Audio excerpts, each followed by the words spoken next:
sick, and seasonal depression has been kicking in, as I'm sure many of you have experienced. So that's kind of been the story. But today I am back with another video. We're candlelit tonight because it's about to get romantic. It's about to get lovey-dovey. I'm so excited. I can't wait because I, along with everyone on the internet, am obsessed with the show Heated Rivalry, if you couldn't tell from my last video, and I got one comment asking to do another one, so here I am. You don't have to tell me twice. I promise you don't have to tell me twice. I found this Apple mic. I'm really hoping it works. I probably should have tested it beforehand, but yeah. I'm also going to be drinking some tea. Feels like a very cozy time. So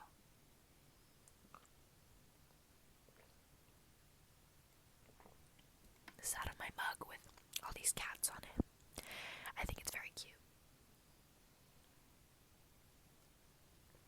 Okay, so if you see me looking to the side, that's because I am going to be referencing some notes that I wrote down. So this wouldn't be so chaotic. But it probably is going to be anyway. So, oh, and by the way, this is spoilers, so if you have not watched Heated Rivalry, the episode 6, The Cottage, I literally get not butterflies, I get so happy just thinking about it. But anyway, if you have not finished Heated Rivalry, click off of this video because these will be spoilers. So, you have been warned. Alright, so the first shot begins with Shane and Ilya in the car with this scene parallels the ending scene, which we'll get into more later, but they are very sheltered, very hidden, or at least they're trying to hide from the public with their sunglasses and hats and all that. Obviously trying to be very private, which as celebrities it's hard to, especially at public places like the airport. I wish we got a full body shot of Mr. Rozanov in that scene because I need that man. I need that man biblically, like I need him right now. Anyway, especially in that scene. Oh yeah, I saw this video on TikTok, which I've been down many Heated Rivalry, what's the word, rabbit holes, there we go, they even mentioned that in the show. I've been down many rabbit holes on TikTok, so there was that. But this one girl was talking about how when they enter the cottage, the camera there are no cuts for 3 minutes, like it just follows them around as they walk, and I think that's beautiful, like especially in comparison to the earlier episodes when it's very jumpy and they cut a lot because of all the different time frames, and as the show progresses, their relationship gets longer, or what am I trying to say? It becomes less closeted. No, that's not what I'm trying to say at all. Oh gosh, I keep filming these late and then my brain doesn't work. They begin to accept their feelings for each other, and that is kind of displayed from going from short and curt scenes to longer, more loving down the line. That really didn't make sense, and I'm so sorry, but I hope you're on the same wavelength as me. If not, I'm sorry. And they're both terrified in the beginning. You can tell it's so palpable. Even Ilya mentions it, how he's terrified. Shane is just being his usual awkward self. That's just what he does. But as they get into the cottage, they become, and they start bantering. Shane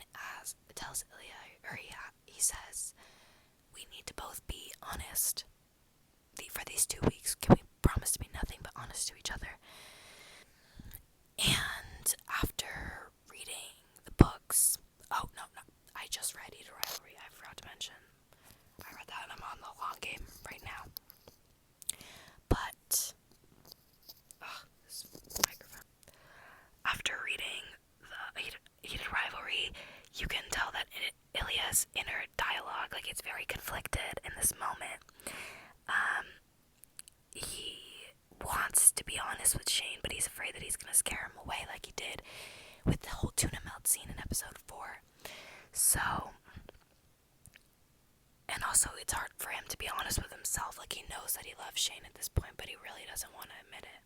And he's afraid that he's going to admit it to Shane throughout these next 2 weeks. So that's part of why he's conflicted, but he ends up saying yes, because he's kind of, for 2 reasons. One, if Shane wants that, he wants that too. And then also, they were about to get freaky, so he wants to get on with that too. And also, I thought the whole bellboy thing was so cute, and he's like, I think I know how my staff likes to be treated after all these years. Like, what's next?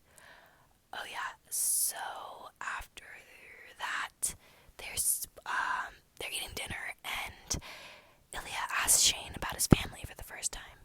And this is honestly a new line that Ilya is crossing, because this feels intimate for Ilya almost, because where their relationship was mostly just about them and what they were feeling, and not even that all the time. They couldn't even go into that. But they don't know much about each other's family. The first time anyone gets any family details is in episode 5, when they're in the hotel room and Ilya starts breaking down about his family. So asking Shane about his family, I think it makes Shane feel hopeful about what's to come. And the cottage overall is just full of hope and love, and I was smiling for 90% of this episode, like, big fat grin, like, plastered on my face. I had a blast watching this.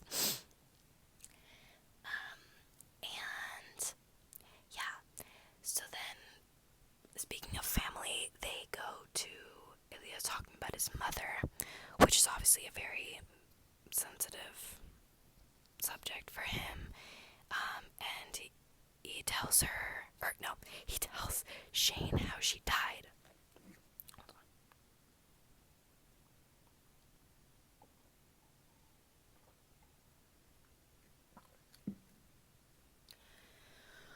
on. And he says that she died as an accident, but in reality, she took her own life by taking too many pills.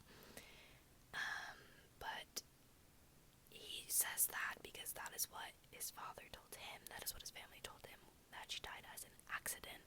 So he finds himself kind of spilling out exactly what his family told him in that moment to Shane.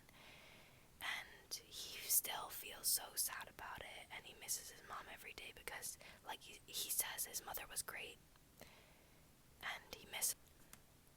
So I did in fact run out of storage, but I'm back. And I was talking about Ilya's mom. Yes, so this isn't a spoiler for the long game, but he really wants Shane to meet his mother, and he dreams about that in the long game. And I feel for him so much, because when you go back and rewatch, you can see that even during this time he is starting to struggle with his mental health, and he even has been, and he's so alone. The only person he has truly ever had was Svetlana. He didn't even really have Svetlana in the books. They made her more of a caring character in the show, so I'm glad that he has her.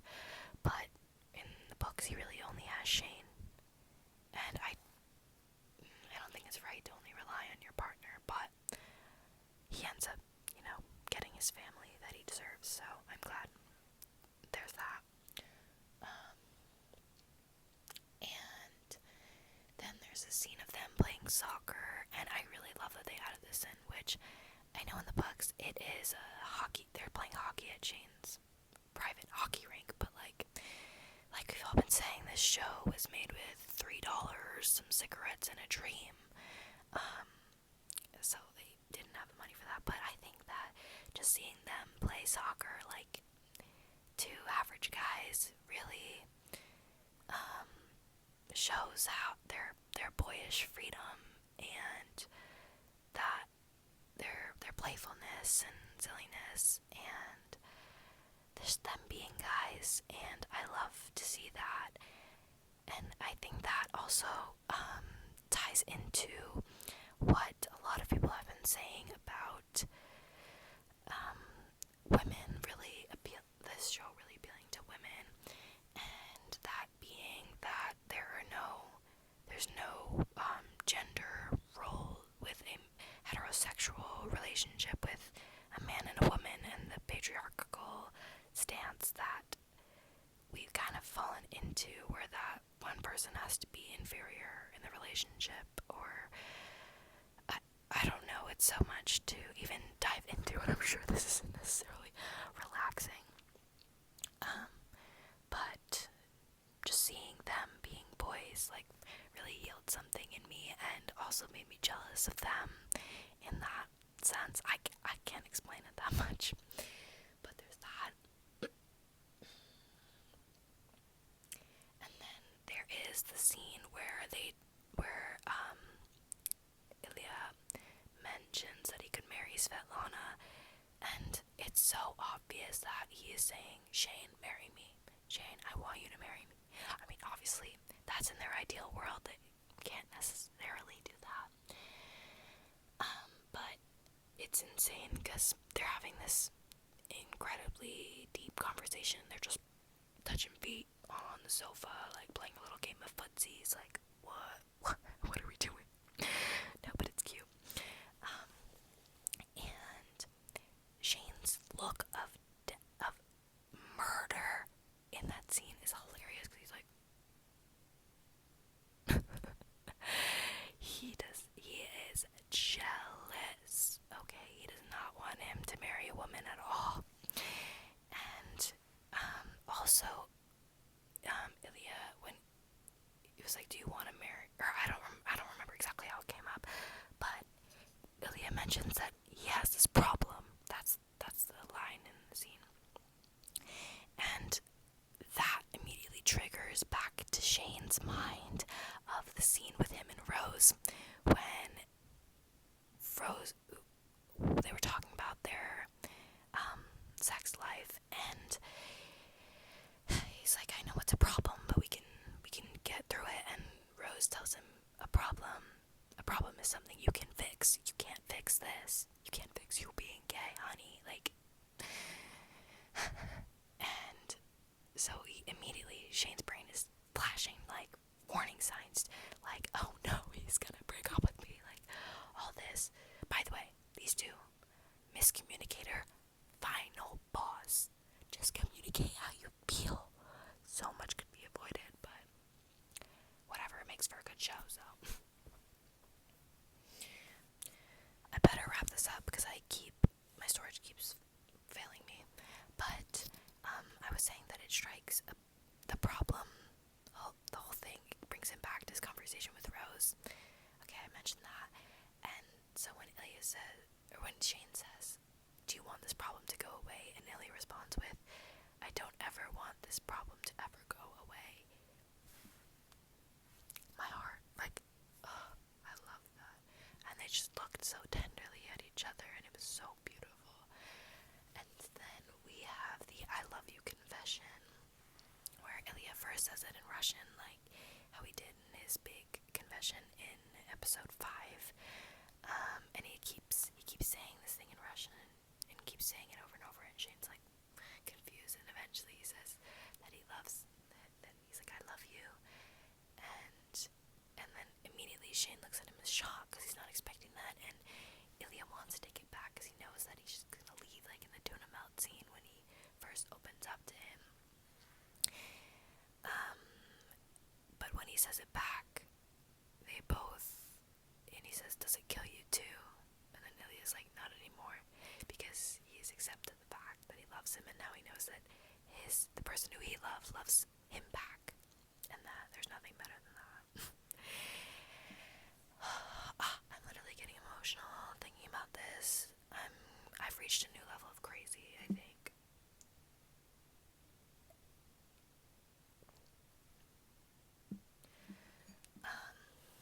And then there's the sunrise, where Ilya is smoking a cigarette out on the rock by the lake, and then Shane comes out and brings him a coffee and a blanket, and they both drink their morning coffee together. And to me, there are no words here, but this is one of the most impactful scenes because it is just a language of love to share a beautiful moment with one another. It is so beautiful, beautiful, beautiful, beautiful. To me, like, that is all I need, is someone to sit with me and drink a cup of coffee and watch the sunrise. Like, I'm in love. No, I'm just kidding. But the fact that Shane hates Ilya's smoking and just even doesn't say a word about it and just sits next to him, and they share that moment of intimacy after knowing that they both love each other in Shane's house, where this is his personal house. Like, he has a house in Montreal, but this is his house, and Ilya finally gets to be there and in his space and alone. They're alone for the first time in their relationship, like truly by themselves, without being worried of people watching them. Funny for the rest of the episode, because after they have the scene where they are swimming, and I love the part where Ilya's like, give me a kiss, like, I replay that in my head, because I just think it's so adorable of them. And, you know, Shane's dad catches them, and Shane flips, he freaks out, and just having Ilya come and be there for him during his worst nightmare, because for Shane, everything's about control. He wants to control the way he comes out to his parents, and control his hockey career, and control his relationship with Ilya.